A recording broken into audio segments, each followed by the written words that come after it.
Hello everyone and welcome back to Destiny. Bungie has listened. In This Week at Bungie, game director Christopher Barrett has given us an outline for some of the things that they're going to be improving in the game over the coming months. Huge things like finally addressing the issues in the endgame as far as rewards and incentives, and a very exciting feature that is about 2 years overdue, and that is finally an ability to equip multiple emotes. He talks about a lot of cool stuff, so let's jump into it.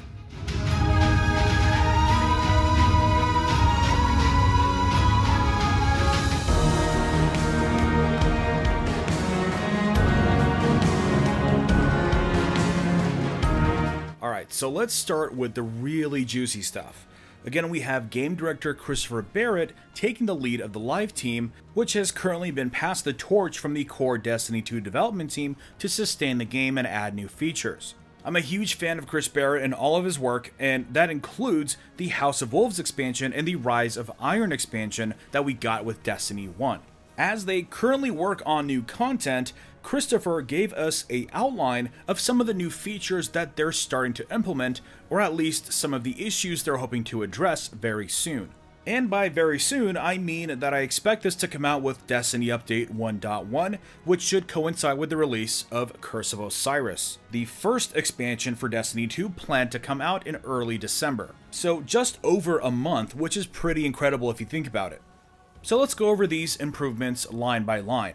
First up, we have new systems and rewards to give our most engaged players additional optional pursuits. This is pretty cool. This means that they still plan to keep the game as approachable as it is to the mass audience, while giving the hardcore players, or as they call them, most engaged players, engaged and having an incentive to continue to play. This goes hand in hand with the next 2 points, which is better incentives for players who complete challenging prestige activities, and better rewards and replay value for strikes, adventures, and lost sectors. This is music to my ears. As it stands right now, those activities don't really provide you with any reason to complete them. The only reason I played through the adventures was to get the story and the lore, but I could have easily passed them up. Lost sectors really have absolutely no value, and prestige activities have zero incentive because I, for one, cannot care less for auras. And it's a real shame that currently that seems to be the only real incentive, except for the raid where you get an additional shader, and that's pretty much it. So let's just hope they're cooking up some really cool ideas to answer these issues, especially for things like strikes. Perhaps we could see the return of strike exclusive gear? We'll know soon enough. I bet they're going to be talking about this during those streams in November. Next up, we have private matches for the Crucible being reintroduced to Destiny. They're targeting early 2018 for that, so that's not going to be coming anytime soon. But what is coming soon, and we'll touch on more in a little bit, is Crucible tuning like adjusted supremacy scoring and better spawning rules. With that comes better incentives for completing Crucible matches and penalties for quitting competitive games. We don't know what this is going to look like yet, but something tells me it's not going to be super severe. I don't think they'll even lock you out of playing, but something that immediately came to my head is maybe like a 30-minute debuff where you can get Crucible rewards if you back out of a game. Or maybe after you back out maybe 3 of them, then you'll get that 30-minute lockout where even if you play any kind of Crucible, you won't be able to get any rewards from it. Since there's no ranking at this point, there can't be any penalties to ranks, so I can't think of anything else that they would want to do.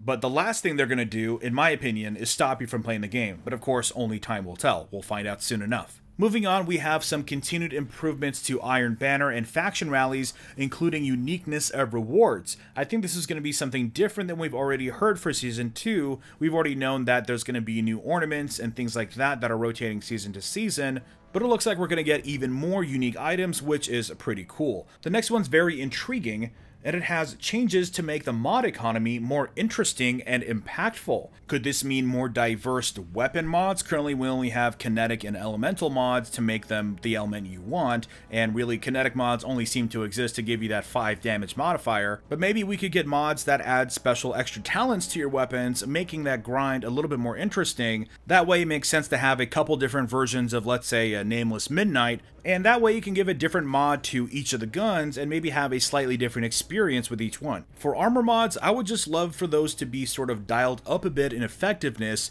I feel like the increased reload speed or the class ability recharge rate isn't really as significant, and I really don't notice it a whole lot. If you could put a 2x or a 3x on the effectiveness of those mods, that would be pretty cool. Next up, we have ongoing improvements to exotics, including adjustments to reduce instances of duplication. I never really had a problem with the drop rate of duplicates, although now that I'm thinking about it, I have had about 6 Celestial Nighthawks, and I still don't have the Lucky Pants, so maybe there is something to adjust there, I don't know. Next up, there are new ways to spend surplus currency and materials.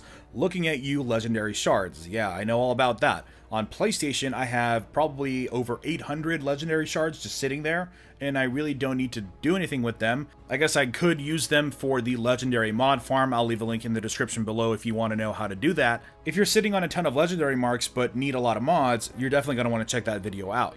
But aside from that, I'm hoping that they actually implement maybe some vendors in the tower. I would love for each of the vendors to sell a few of their items, even if they're really expensive. That would be totally fine. I would love for each of the vendors to sell maybe a kinetic, an energy, and a power weapon, along with maybe 1 or 2 pieces of armor every week. But even still, that's probably not even incentive enough until they change how that system works. Last, but definitely not least, we have an emote interface that allows players to equip salty, spicy ramen, 6-shooter, and flip out all at the same time. Some people are reading a little too far into this and thinking that it's only for exotics, but I don't think that's the case. I think we're going to have an emo wheel. Maybe not a wheel, but maybe something where you can customize each direction. That would be cool. Or maybe just hold down left arrow and choose the one you want. But either way, this is probably the most long overdue feature in Destiny, and it's finally coming. Thank goodness. So aside from that, I think we're going to see a lot of hashtag Bungie listened. So if there's anyone out there that still doesn't think that Bungie is listening to its community, just read this again, maybe watch this video again from the top and really listen, and you can see that it's addressing every single one of those complaints. Or at the very least, they're looking at the most popular complaints and are working their way down. I, for one, am very excited for the next couple months, and I can't wait to see what everything is going to look like in December. Now, before then, we're still going to have updates to improve the game, and that's going to start next week with patch 1.0.6. Now, I'm going to hold off on the full notes until the patch is released and we get the full patch notes, but for now, they gave us a preview which includes a couple really huge changes, namely to survival. They've reduced round time limit to 2 minutes instead of 3, and they've reduced the life count to 6 instead of 8. This, of course, is going to result in much shorter matches, which is going to be a lot more tolerable in trials. Anyways, let me know in the comments below what you think of all of these changes coming to Destiny over the coming months. Drop a like if you enjoyed this video, and subscribe for more Destiny content. And I will see you all next time.